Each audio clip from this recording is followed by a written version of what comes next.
નમસ્તે મિત્રો, ધર્મ મનીષ પંડ્યા ઓફિશિયલ ચેનલ પર હું મનીષ પંડ્યા આપ સૌનું સ્વાગત કરું છું. મિત્રો, વૈશાખ સુદ 11 એટલે મોહિની એકાદશી. તો આજના વિડીયોમાં આપણે સાંભળીશું મોહિની એકાદશીની કથા. પૂર્વકાળમાં સરસ્વતી નદીના કિનારે આવેલા ભદ્રાવતી નામના નગરમાં દ્યુતિમાન નામનો રાજા રાજ્ય કરતો હતો. આ નગરમાં ધનપાલ નામનો એક વણિક રહેતો હતો. તેને 5 પુત્રો હતા: સુમતિ, કીર્તિબુદ્ધિ, મેઘાવી, સુકૃત અને દુષ્ટબુદ્ધિ. જેમાં સૌથી નાનો પુત્ર એકદમ અવિચારી અને સ્વચ્છંદી હતો.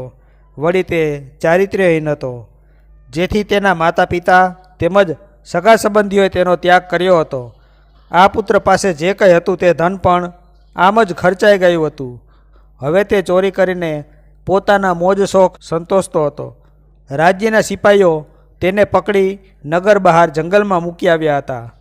તો તેણે જંગલમાં પશુ પક્ષીઓનું માંસ ભક્ષણ કરીને જીવન ગુજારવાનું શરૂ કર્યું હતું.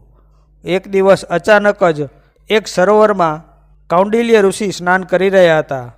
સ્નાન કરી રહ્યા પછી પલળેલા કપડે પોતાના વસ્ત્રો નીચોવી રહ્યા હતા.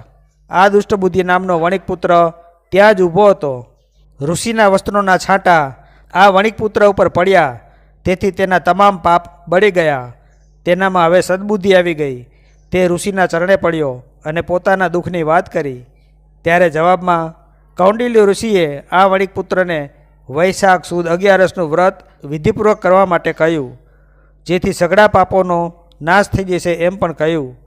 અને તે પુણ્યશાળી થઈ વૈકુંઠ ધામ પામી ભાગ્યશાળી થશે એવું કહ્યું.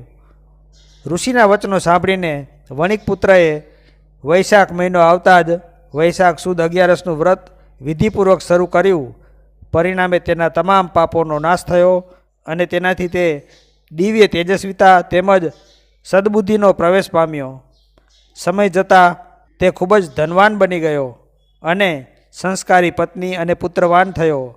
ખૂબ લાંબુ આયુષ્ય ભોગવીને તે સ્વર્ગલોકમાં વાસ કરવાને ભાગ્યશાળી થઈ ગયો. આ વ્રત ખૂબ જ શ્રદ્ધાપૂર્વક અને ભક્તિપૂર્વક કરવાથી તેનું અવશ્ય ફળ મળે જ છે. તો મિત્રો, જો આપને આવા વિડીયો પસંદ હોય, આપને આવી ધાર્મિક વાર્તાઓ પ્રસંગો સાંભળવા ગમતા હોય તો આ ચેનલને લાઇક, શેર અને સબસ્ક્રાઈબ કરજો. ધન્યવાદ.